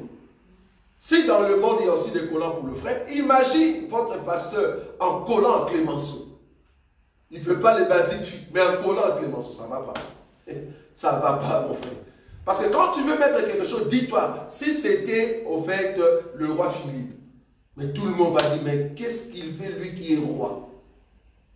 Nous qui sommes des princes, c'est la même chose. Donc un enfant de Dieu ne peut pas mettre le collant et aller dans un marché ou venir à l'église. Seulement les collants. Tu mets seulement les collants avec le body serré, tu viens à l'église. Yeshua Zali. Non, les collants ce n'est pas un habit qui cache la nudité, mais les collants c'est un habit qui dessine la nudité. Alors là, c'est directement impudique. Donc, ça ne respecte pas la pudeur. Donc, il ne faut pas mettre, étant un chrétien. Remarquez, le verset 7. Les yeux de l'un et de l'autre s'ouvrirent. Ils connurent qu'ils étaient nus, et ayant cousu de feuilles de figuier, ils s'en firent de ceinture. Ayant cousu. Ça, vous avez vu, non? Ayant cousu. En d'autres termes, qui était le couturier? C'est Adam. Coudre. Il a créé, fabriqué. Il a fabriqué un habit. La première personne à fabriquer un habit, c'était au fait Adam. Mais malheureusement, l'habit qu'il avait fabriqué, c'était avec la pensée humaine. Pourquoi? Parce qu'il venait de tomber. Or, la pensée humaine, tout ce qui est humain, vient de l'ennemi. Est-ce que vous voyez ça? Parce que Jésus, quand il a dit, quand Pierre disait non, on ne va pas te tuer, Jésus lui a dit, arrière de moi Satan, parce que la pensée que tu as ne vient pas de Dieu, mais vient de l'homme. Donc si tu as la pensée humaine qui te dirige, ça vient directement de Satan, arrière de nous Satan. Donc Adam ici était animé par un mauvais esprit. Vous voyez ça? Et il a fait une ceinture seulement. Or cette ceinture ne cachait pas sa nudité. C'est ça les hommes d'aujourd'hui. Les habits que tu vois chez le soi-disant des stars du monde, tout ce qu'ils mettent comme habit, le but, ce n'est pas pour cacher la nudité. On voit leur nudité. Bien qu'ils le mettent, mais on voit leur nudité. Pourquoi? Parce que cela vient de Satan. Satan a inspiré ça aux hommes avec leur pensée humaine. Maintenant, il crée des habits où on peut voir ta nudité sans le savoir. Toi, tu penses que je suis sexy. Déjà, le terme « je suis sexy » veut dire « je vais vous montrer mon corps ». Je suis sexy. Je vais vous montrer mon corps. Il y a même d'autres qui sont partis trop loin, tenus, comment on dit, tenus scandaleux ou scandaleuses. C'est-à-dire, je veux le mettre à expressement pour déranger les autres. Comme ça, tout le monde me regarde. Est-ce que vous voyez ça? Comme ça, tout le monde me regarde. C'est ce qu'Adam avait créé. Dieu a dit non, non, non. L'homme doit cacher sa nudité. Donc, quand tu vas dans un magasin, cherche un habit qui cache ta nudité. C'est très important. Donc, ici, la question, c'est la question du couturier. Adam était un faux couturier. Mais Dieu est venu étant un bon couturier. L'homme est venu avec la pensée humaine, mais il a créé un habit qui n'était pas juste. Un habit où on voyait facilement la nudité. Mais Dieu est venu avec un habit qui cache la nudité. Donc c'est Dieu qui connaît l'habit que tu dois mettre. Donc, si le Saint-Esprit nous dit de déshabiller pudeur, comprends que c'est Dieu. C'est Dieu qui te dit cela. Pour que tu ne montres pas ta nudité. Mais quand tu mets un habit qui te sert, parce que tu veux montrer tes formes, comprends que c'est Adam, ton Adam, à l'intérieur, qui te dit de le faire. Oh, Adam, derrière Adam, cet Adam ici, il y avait Satan. C'est l'esprit mauvais qui te pousse de mettre un collant et aller à Clémenceau. Non, j'étais pressé, je n'ai pas vu un autre habit, menteuse. Tu mens. Tu es sûr vraiment que tu n'avais pas vu d'autres habits. Tu avais tout le temps de chercher un habit correct. Là, tu mens. C'est parce que tu voulais que tout le monde te regarde. Tout le monde te regarde. Et j'aimerais vous dire que ce sont ces tenues-là qui vont amener ce qu'on appelle quatrième vague de l'abomination, qu'on appelle l'agression sexuelle. C'est ça qui va attirer ça. Ça va arriver, l'agression sexuelle. Parce que pour le moment, nous sommes encore... Ce qui arrive, c'est la pédophilie. Parce que l'homosexualité, déjà, tu ne peux pas insulter un homosexuel. C'est-à-dire, tu viens comme ça, tu crées une émission, tu commences à insulter. Toi qui es chrétien, tu insultes les autres. Alors là, même YouTube va fermer ta chaîne. Même Facebook vont fermer. Tu as un homme chrétien et tu viens par exemple dans un gouvernement où il y a des transgenres. Où il y a des transgenres et tu commences à l'insulter avec leur signe des arc-en-ciel pour dire que nous sommes tous un, mais nous avons des couleurs différentes. C'est faux. Nous ne sommes pas un. Tu es juste une créature. Moi, je suis un enfant de Dieu. C'est ça la différence. Mais là, qu'est-ce qu'il veut? Si tu commences à l'insulter, vouloir ou pas, ben on va te mettre des côtés. Maintenant, il y a la pédophilie qui monte et après, il y aura l'agression. L'agression sexuelle. Parce que les 4 abominations qui précèdent l'enlèvement de Lot, il faut voir cet enseignement-là. Hein, c'est très bien sur YouTube. 4 abominations qui précèdent l'enlèvement de Lot. Il y a quoi? Le racisme. Il y a l'homosexualité. Il y a quoi encore? La pédophilie. Comment? La pédophilie et l'agression sexuelle. 4.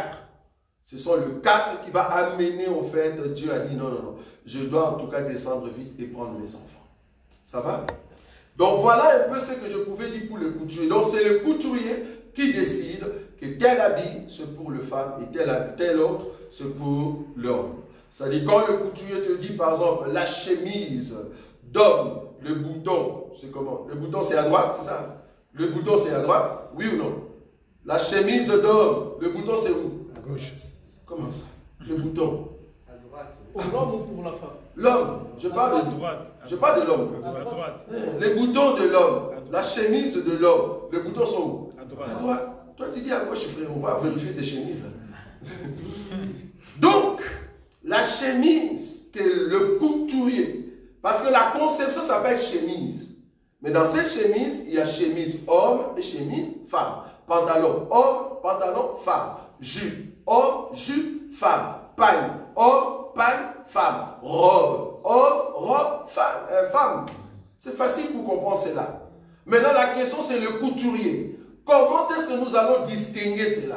C'est le couturier qui décide. Le couturier dit par exemple la chemise, qui est une conception, oui, mais pour homme, quand tu vois le bouton à droite, c'est pour homme. Mais quand tu vois le bouton à gauche, c'est pour femme, c'est tout. Et moi qui suis homme, je viens regarder la chemise, sinon on va mettre plein net, ça ne va pas. Et surtout, le couturier va faire de sorte que la chemise des femmes, ça monte un peu ici, tu vois. Il y a un peu de, comment on dit, j'allais dire mandarine, comment on dit les dentelles là. On va mettre des dentelles et tout ça. Donc on crée pour dire que ça c'est pour le femme. Et on le voit, on comprend. Ça c'est le couturier qui crée. Mais le même tissu, il peut faire aussi une chemise pour homme. Même tissu. Mais juste que la chemise de la femme et la chemise de l'homme, la chemise de la femme est différente. Tu le vois directement. Ça, c'est la conception du couturier. Ça, c'est le couturier. Ça n'a rien à voir avec les choses de Dieu, mais c'est plutôt le couturier. Donc, une femme doit prendre seulement les 3 critères d'essence, modestie et pudeur, mais la femme peut mettre, en fait, une robe, une jupe importante. Ça ne dérange pas. On ne voit pas une écriture qui interdit cela. Est-ce que vous avez vu ça? Voilà. Là, il est 45. Donc, prochainement, nous allons maintenant toucher l'or. L'origine de l'or. Est-ce que l'or est interdit? Perle. Qu'est-ce qu'on appelle ne pas faire des tresses? Dans la Bible là-bas, ça veut dire quoi? Et nous allons voir ces choses. Est-ce qu'une femme peut mettre des bijoux, oui ou non? Une femme peut porter des bijoux, oui ou non? Est-ce que porter des bijoux est un péché? Parce qu'il y a d'autres qui ont dit une femme ne peut pas porter de bijoux. Nous allons d'abord définir c'est quoi un bijou. Et nous allons voir si on ne peut pas porter de bijoux. Est-ce que les femmes qu'on a citées dans 1 Timothée chapitre 2 à partir du verset 9, est-ce que ces femmes-là ne mettaient pas des bijoux? Tu vas voir que ces femmes-là mettaient des bijoux. Mais comment? C'est ça la question. Quelle est la pensée qui était dans la tête de Paul? Amen. Amen. Nous allons prier, je vais vous laisser la place pour des questions. Donc, même ceux qui sont en ligne. Tendre Père, nous te sommes très reconnaissants pour l'intelligence et la sagesse que tu donnes à ceux qui veulent retrouver les traces là où tu es passé pour amener un peuple à la maison. Nous sommes au temps où tu veux que tous ceux qui te suivent, Seigneur, doivent suivre à la loupe ta parole, bien voir les Écritures, bien comprendre la pensée, parce que le salut vient des Juifs. Et toute personne qui veut suivre ce salut doit comprendre comment tu as marché avec le peuple juif, parce que tu es le Dieu grand et redoutable. Permets que le temps des questions soit accompagné de ta sagesse et de l'intelligence qui vient de toi, pour la seule gloire de ton nom. Quand nous allons terminer, que tu puisses nous accompagner à la maison, rien que ton nom qui sera loué et élevé, le roi des gloires, en ton nom Jésus-Christ, que nous avons ainsi prié. Amen. Voilà, nous laissons la place. Il a déjà coupé? Non, voilà, nous laissons la place. Ouais, on commence une question là-bas. Oui, elle va poser la question en portugais.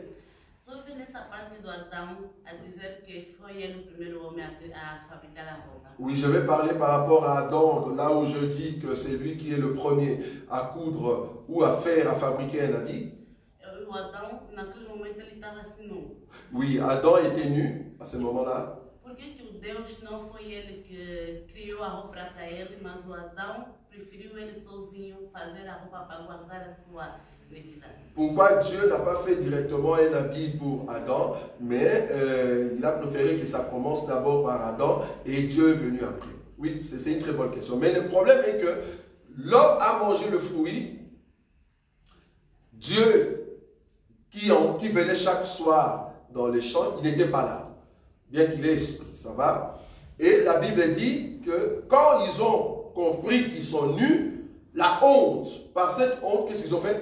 Ils ont pris de feuilles et ils ont fait un habit pour cacher leur corps. Mais là, quand Dieu est venu, tu vois, parce que Dieu n'était pas là, quand Dieu est venu, c'est là-bas que Adam s'est caché dans les arbres.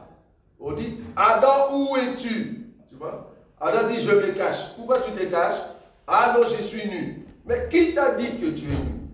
Tu vois? Donc Dieu a compris que, ah, s'il est nu, donc, est-ce que tu as mangé l'arbre de la connaissance du bien et du mal? Et c'est là-bas que Adam va dire, non, c'est Ève. Ève va dire, c'est le serpent. Et là-bas, la sentence est venue. Dieu a compris que, en regardant maintenant l'homme, il dit, non, l'habit que tu as fait, c'est pas juste.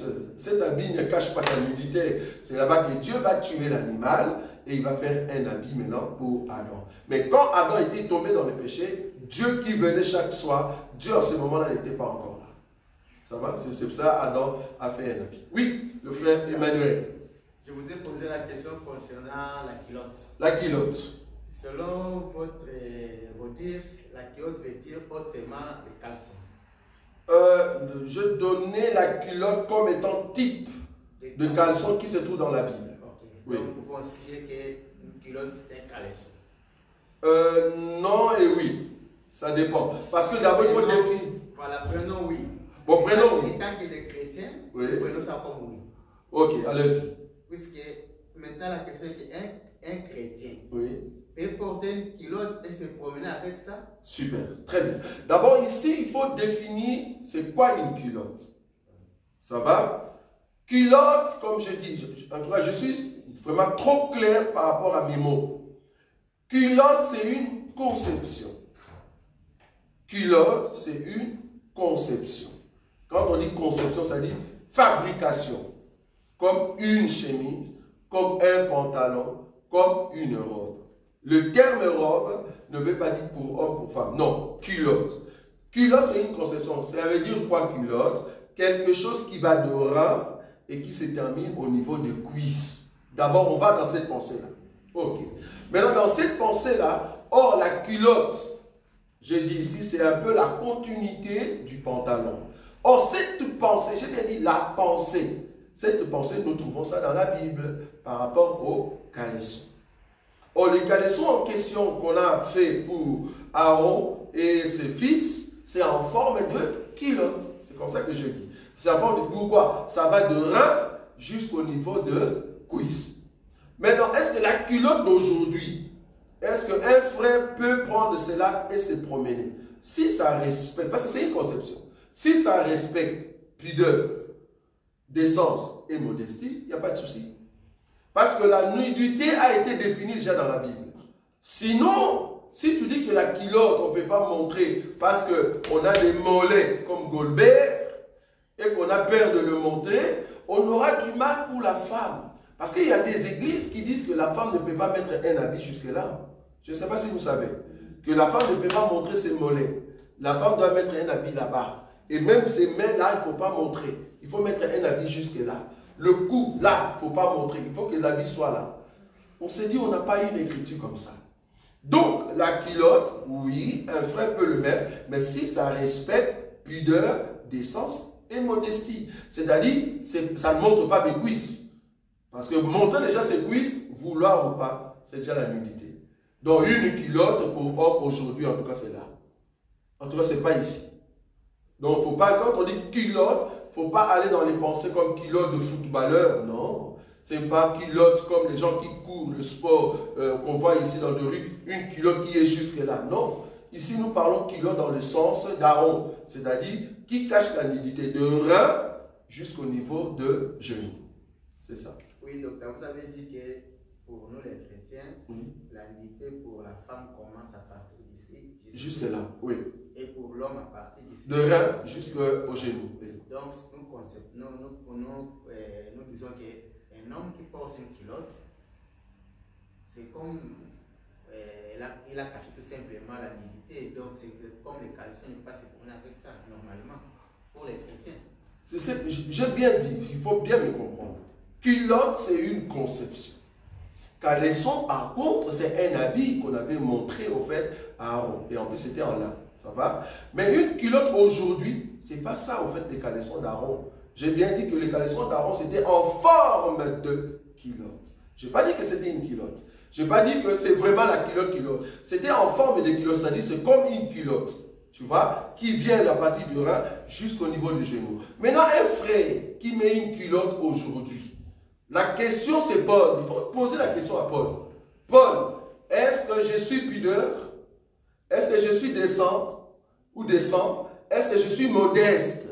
C'est les trois. Si je le mets devant moi, parce que là, si tu me dis que le frère ne peut pas mettre une culotte, quelque part tu nous dis que le fait que le frère a mis une culotte jusqu'ici, montrer ses mollets, c'est déjà la nudité. Je n'aurai pas une écriture. Moi, je veux bien rester dans les Écritures. La nudité veut dire que le cuisse soit entre dans les habits. Et j'avais rajouté maintenant une autre partie en ce qui concerne la nature. La nature ne trouve pas bien, moi qui suis un frère, me promener torse nu. Aujourd'hui, hein, parce qu'au temps de Romains, ça change. Parce qu'au temps de Romains, ils avaient des torses nus. Mais docteur, c'est dans la même ligne d'idée. Oui.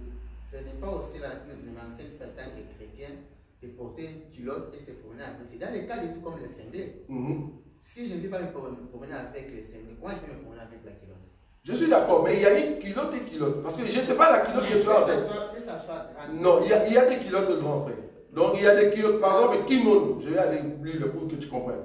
Il y a des kimonos. Je ne sais pas si tu vois ce que je dis. Kimono, c'est grand. Tu vois, hein?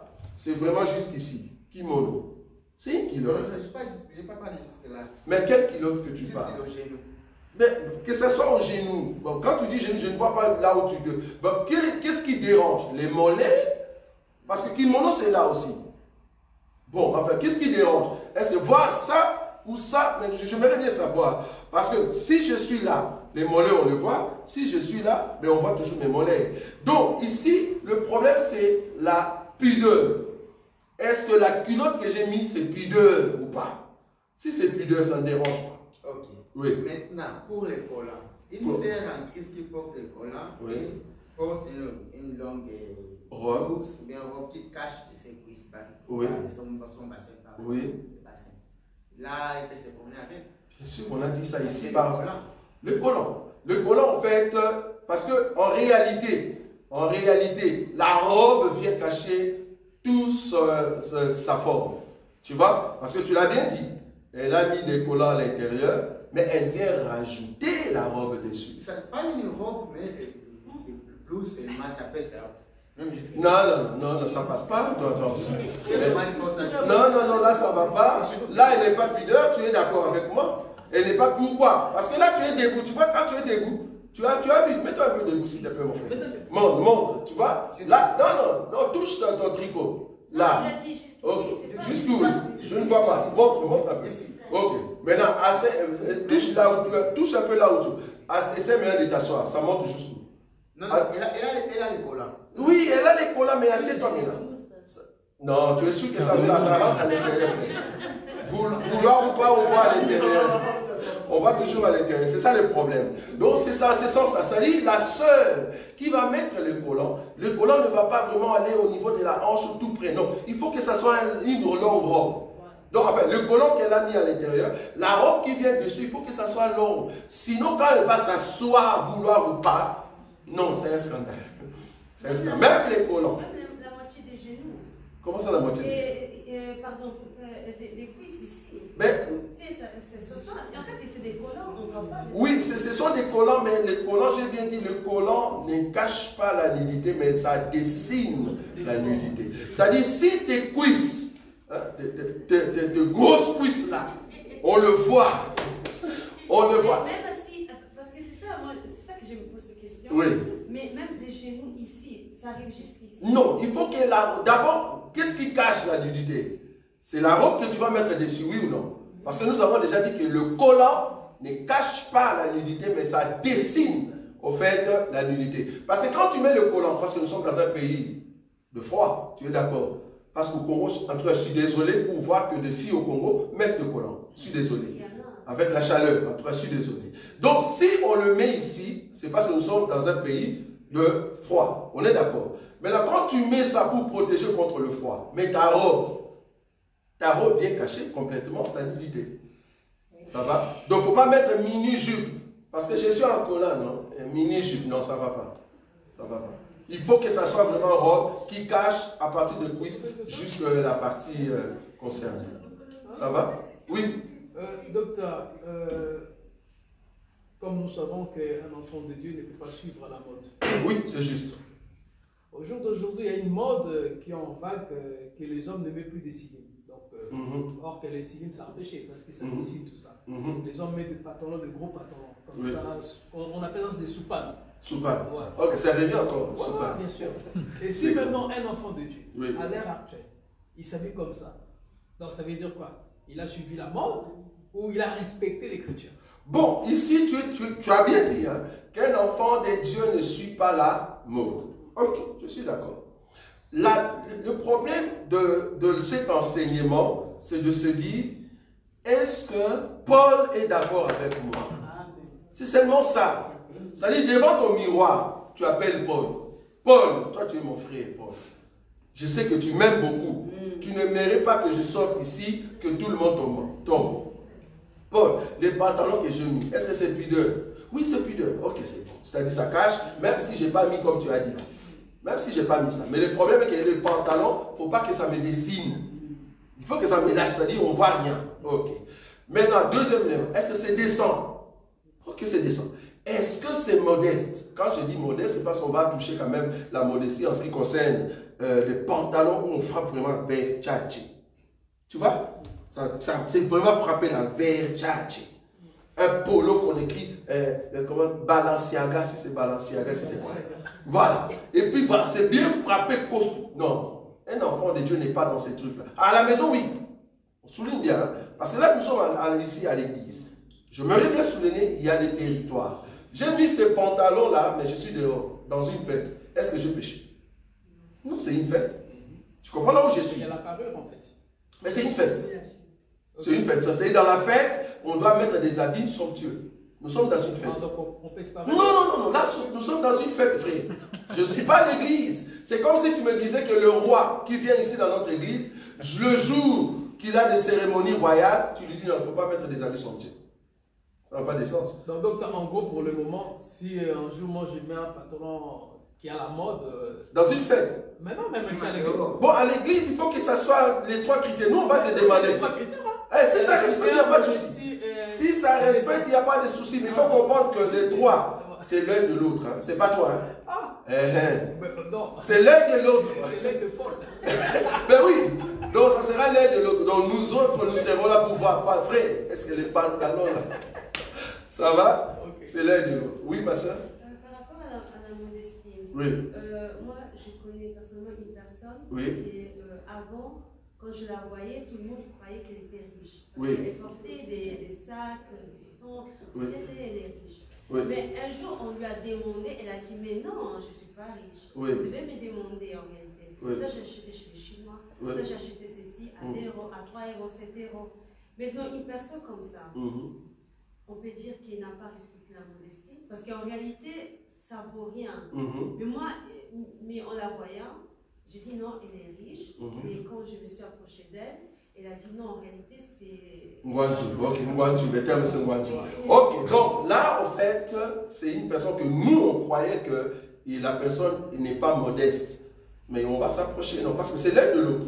L'œil de l'autre dit, frère, en tout cas, là, tu m'as choqué. Tu t'habilles toujours riche, frère. Ça ne va pas, je suis choqué. Comment, moi, j'ai pas l'argent comme... Il dit, mais frère, tu vois cette chemise-là que toi, tu pensais c'était à 100 euros, mais c'est à 3 euros. Ah bon? Voilà, tu t'exprimes. Tu vois là où je suis. Tu t'exprimes. Mais si tu sais que tu es vraiment riche et que tu le mets pour frapper les autres, tu dois abandonner si tu es un frère en Christ. Et une dernière question. Oui. Un homme de Dieu, par exemple, devant la chair, il peut mettre en fait des ceintures Gucci, on voit même si c'est Guangzhou, mais on voit que c'est Gucci. Bon, là vous entrez vraiment dans des thèmes terribles. Bon, quand tu dis Gucci, bon, d'abord, à quel prix? Parce que la ceinture en soi, bon, est-ce que c'est vraiment marqué Gucci? Bon, par exemple, Gucci, il y a des formes, tout ça. Bon, en tout cas, pour un homme de Dieu, allons comme ça, pour un homme de Dieu qui a mis ça, si ça ne dérange pas le peuple, ben, il est modeste. Mais si ça commence, parce qu'il faut toujours se dire que le trois critères, c'est l'œil de l'autre.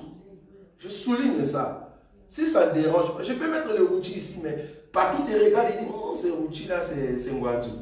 Ça ne dérange pas. Aux yeux de gens. Ça ne dérange pas. Si ça ne dérange pas, par exemple, je vais donner un exemple. Je vais donner un exemple. On est ici, n'est-ce pas? Mon frère Patou a mis du Ungo. Ungo, c'est ça? Ungo. Bon, il y a mon frère Owen qui a mis de Levis. Est-ce que ça dérange une personne ici? Non, ça ne dérange pas, frère. Le fait que ça ne dérange pas, notre frère est modeste. Tu vois là où je suis. Donc ici, c'est l'œil de l'autre. Je souligne ça. Quand dans l'église, on commence à être une pierre d'achoppement par notre façon de s'habiller, c'est ce que Paul dit, non, change. Si tu es un frère en Christ, une sœur en Christ. Je ne sais pas si tu vois l'aspect, oui. On donne le... Oui. Donc, tu as aussi quand même l'œil de l'autre. Oui. L'autre aussi doit juger comme un enfant de Dieu. Je suis là. Il ne doit pas seulement dire oui parce que... Ça, c'est la jalousie. Parce que quelqu'un a mis ça. Oui, ça devient de la jalousie. Oui, c'est ça. Oui, ça devient de la jalousie. Or, tu l'as bien dit, hein. Comme tu l'as dit, c'est juste ce que tu as dit. Donc, l'œil de l'autre doit être comme mon frère Patou a dit. En réalité, ce n'est pas l'œil de l'autre que toi. Non, c'est l'œil de Paul. Ouais. Parce que par exemple, moi je peux m'acheter une ceinture Louis Vuitton, Oui. je vais durer peut-être 5 ans avec. Oui, parce que c'est 6 ans, durable. Parce que c'est durable, Oui. peut-être je paye plus cher. Oui. L'autre il va acheter une ceinture de 50 €, il va acheter 10. Oui. Pendant que moi j'ai toujours la C'est à peu près la même ceinture. chose. Donc en réalité, quand même, c'est un peu intelligent de ma part de m'acheter quelque chose, même si C'est c'est cher, durable. mais qui va durer. Oui. Tu vois? C'est juste. Tout en pas vouloir choquer les gens. Non, c'est juste.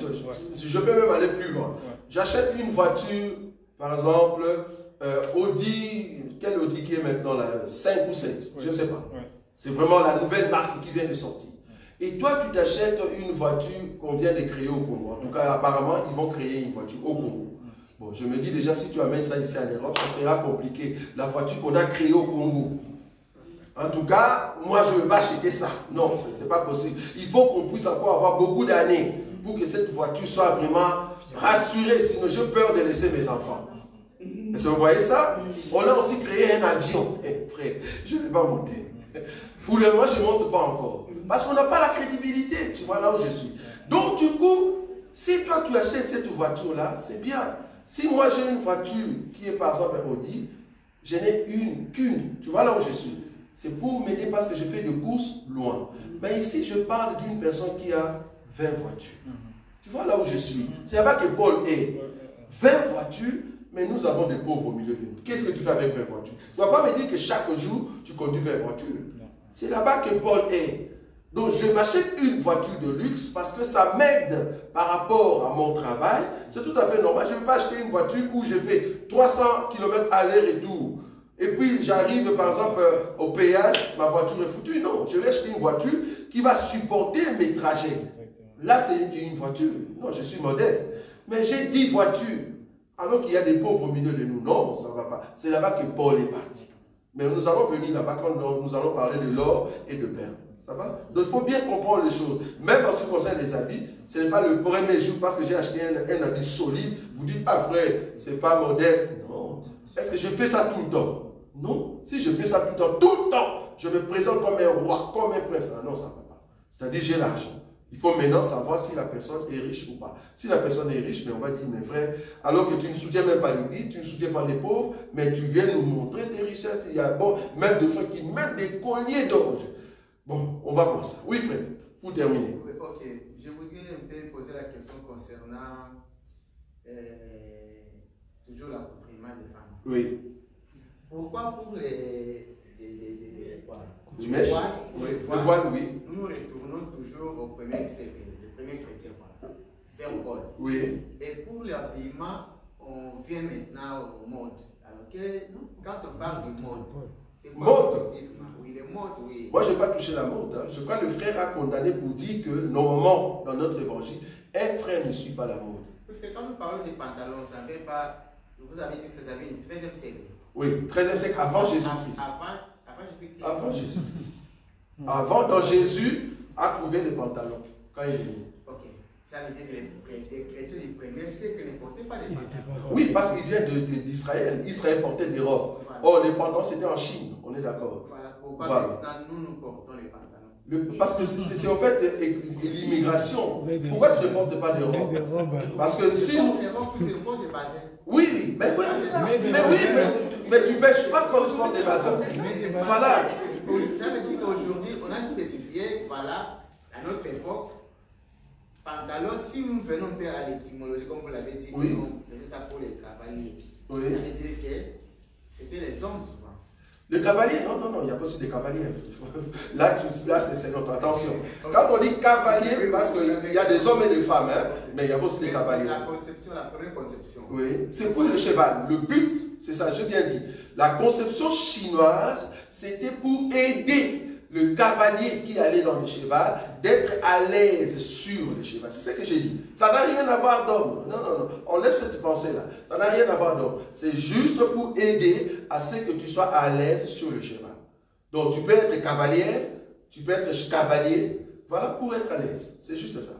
Rien à voir. Et on est parti plus loin. Peut-être si tu veux toucher maintenant l'écriture d'Aaron, là, je peux te comprendre. Parce qu'il y a d'autres qui ne touchent pas l'origine au fait des pantalons parce qu'ils savent qu'ils vont tomber. Ils vont toucher plutôt Aaron comme j'ai touché tout à l'heure. La pensée la pensée c'était par rapport à Aaron. Mais ils ne savent pas que Dieu voulait cacher quoi? La nudité d'Aaron.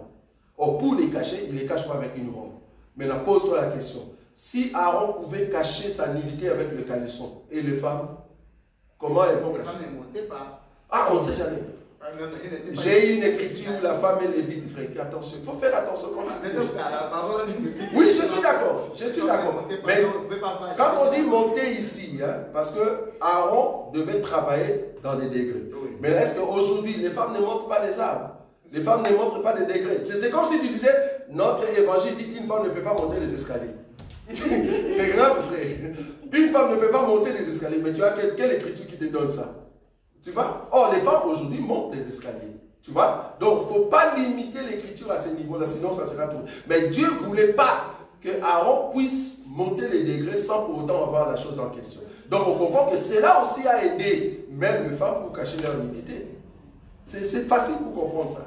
Sinon, tu vas introduire des lois chrétiennes qui ne sont pas basées. Dire à ta femme, parce que ta femme va venir très bientôt, hein.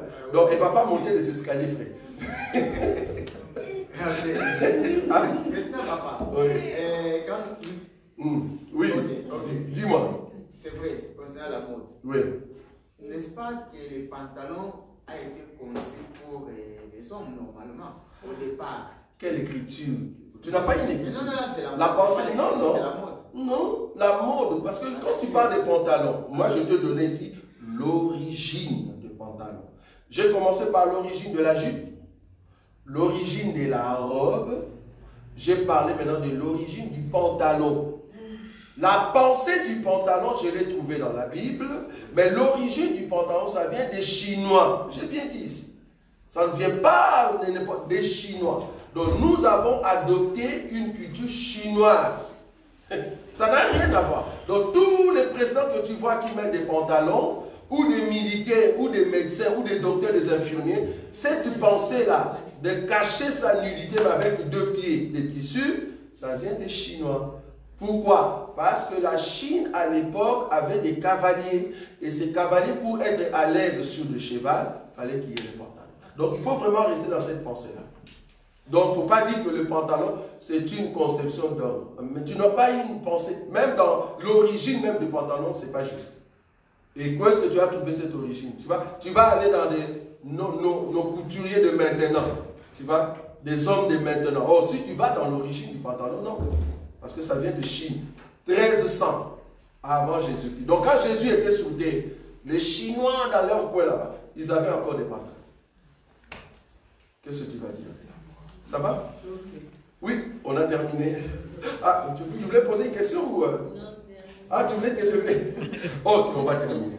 Merci Seigneur Jésus pour ces temps que tu nous donnes. Nous avons compris que c'est merveilleux de rester dans ta présence à chaque fois que tu nous parles et que tu nous montres la vérité dans ta parole. Bénis cette soirée, que cela soit pour la seule gloire de ton nom. Au nom de Jésus-Christ que nous avons ainsi prié. Amen.